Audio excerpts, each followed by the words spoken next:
Right now on KION News Channel 546, Car Week is nearly here and preparations are already underway.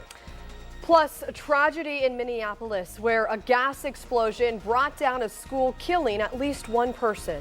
But first, two cars smashed into a Watsonville party store, hurting 4 kids inside, and now a teen has been arrested. We're live at the scene. Right now on KION News Channel 5, President Trump minutes away now from laying out his new strategy for Afghanistan.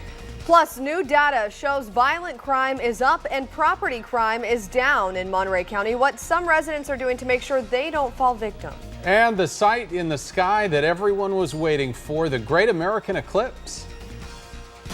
This is KION News Channel 546 at 5. Millions of Americans have been waiting for this, the first coast-to-coast solar eclipse in nearly 100 years. This right here is the moment that Madras, Oregon went dark in the middle of the day as the moon's shadow there totally blocked out the sun. Cities across the 70-mile wide path of totality experienced that same total darkness. Thanks for being with us. I'm Spencer Washburn. And I'm Amanda Gomez. Across the nation, crowds came out to check out the solar eclipse. Carbondale, Illinois had the distinction of being in the dark the longest, 2 minutes and 40 seconds. The last place to see the eclipse before it disappeared from the U.S., South Carolina. And for the rest of the country, a partial solar eclipse, except for some reason here on the Central Coast. That's because clouds blocked our view of the solar eclipse up and down the coast this morning. This is video taken inland in San Benito County, where skies are usually clear, but not today. So anyone who bought those special glasses was out of luck in our area. Yeah, but you can still feel it, though. I can still feel the eclipse. You know, I may not be able to see it, but you can still feel it. It was nice to be here amongst other people.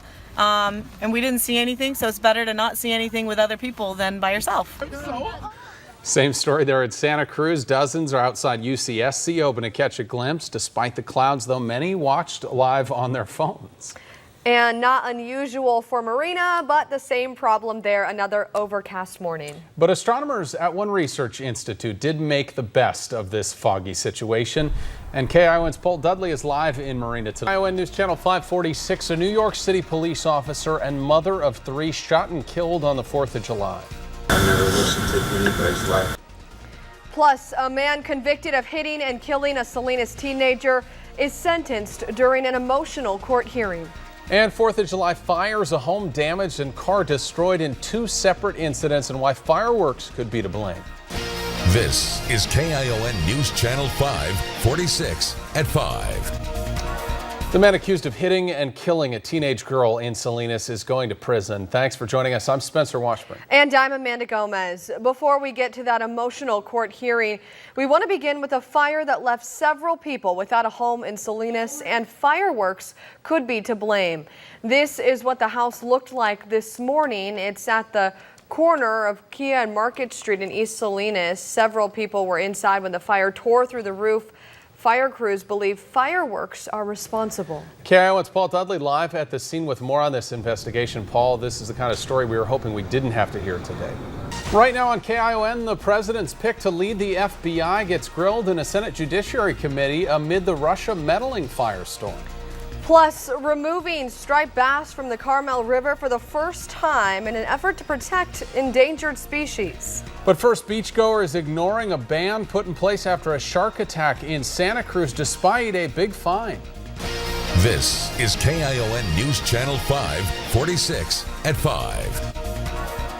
First tonight, an investigation underway right now at Salinas Valley State Prison. An official at the jail says there was an incident in the yard involving multiple inmates. No staff members were involved. It's unclear at this point what started it or if any of the inmates were hurt. The incident has been contained from what we've heard.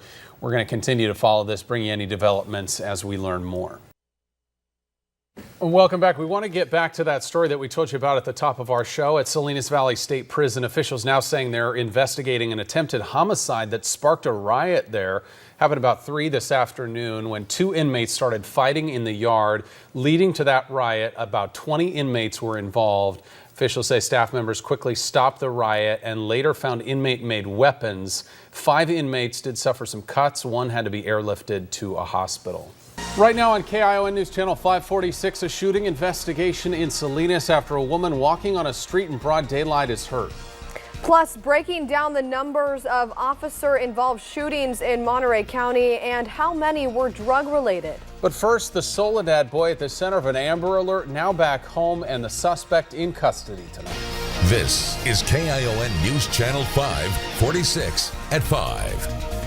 A family reunited tonight after an 8-month-old boy was abducted in a stolen car from Soledad, found hours later in San Jose. Now, the homeless man accused of kidnapping that baby is facing multiple charges after he was arrested in Salinas. Thanks for being here. I'm Spencer Washburn. And I'm Amanda Gomez. KION's Linda Zhang joins us now live from Soledad with more on this story. Linda? Some breaking news just coming into our newsroom now. Police say a woman who fell off a cliff at Davenport Beach has died. The Santa Cruz County Sheriff's Office says the 20-year-old San Jose woman fell about 100 feet down a cliff just after 4 p.m. The Harbor Patrol and firefighters had a hard time getting to her because the cliff is unstable. This is a developing story. We'll have more coming up tonight at 11. More evacuations in Mariposa County now, where the Detweiler fire burning out of control just west of Yosemite National Park. It doubled in size overnight, now nearly 46,000 acres. You are looking live right now at that fire. It's led to the evacuation now of a second town, Coulterville. The nearby town of Mariposa is practically empty. About 5,000 people evacuated there. Fire's only 7% contained. Governor Brown already declaring a state of emergency. 1,500 buildings are threatened right now, and more than 2,000 firefighters are there. When you add in the fact that we're in the foothills, when you add in slopes and grades and the temperatures that we're dealing with, the humidities that we're dealing with, it's a full-on challenge. Can't emphasize enough how how active and erratic this fire activity is, especially with this fire. It's done stuff that we haven't seen before. So CAL FIRE says it's hoping for help from the weather as they continue this dangerous fight. Our chief meteorologist Dan Siaga here now with a look at what they can expect out there. Dan. And we have a live look right now at a brush fire burning in the remote area of South San Jose. As of about 4:30 today, that fire had burned roughly 10 to 15 acres, but had the potential to burn about 500 acres, according to CAL FIRE. It is near San Felipe and Metcalf roads. There are a few small structures that are threatened there in that area, and fire officials say they have called for evacuation. Right now on KION News Channel 546, a deadly accident here stops traffic on Highway 101. Plus, a teenager arrested for a shooting at King City High School and where the investigation goes now. And will Maddie Middleton's accused killer be tried as an adult? We're at that hearing that started today. This is KION News Channel 546 at 5. It's that murder that shook the Central Coast 2 years ago, the death of 8-year-old Maddie Middleton, and now the teen accused of killing her in Santa Cruz could be tried as an adult. Thanks for being with us. I'm Spencer Washburn. Amanda is off tonight. Maddie's family was in court today, hearing for the first time some of the gruesome details of that violent night. And KION's Linda Zhang was there and has more from Santa Cruz for us tonight. Right now on KION News Channel 546, the FBI director dropping some big news about two unfolding investigations, Russia and wiretapping. Plus, an abandoned building in Salinas up in flames. Now multiple agencies are left with the tough task of determining what caused the fire. But first, our top story tonight, talked over the death of a child shot and killed by her father in Capitola before he took his own life. Our concern for us now, we want to get some breaking news out of Salinas. Multiple fire agencies at the scene of a fire there. We're going to show you a live look now of the scene. This is on Lunsford Drive near Natividad Road.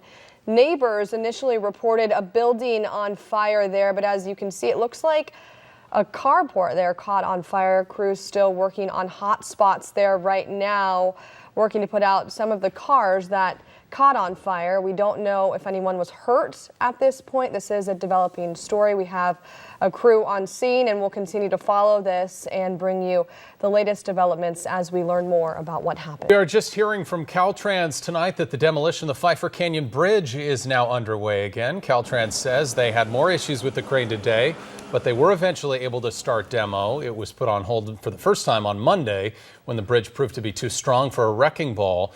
Coming up tonight at 6, KION's Paul Dudley is going to have more from a student whose school is on one side of that bridge while his home and his dad are on the other side. All across America today, big cities, small towns celebrating America's birthday this 4th of July. Thanks for being with us. I'm Spencer Washburn. And I'm Amanda Gomez. In Washington, tourists flocked to Independence Avenue to watch the 4th of July parade. In Miami-Dade, another Independence Day parade there. And in Atlanta, 60,000 people came out to run in the largest 10K race in the world. Vice President Mike Pence traveled to Granville, Michigan to march in the city's 4th of July parade, but it was a brief trip. He's heading right back to Washington to join President Trump and his family at the White House, where they'll watch a fireworks show right from the Truman balcony. Also in Washington, D.C., thousands of tourists are catching a glimpse of the most iconic fireworks display, but it's not all just celebration. It's also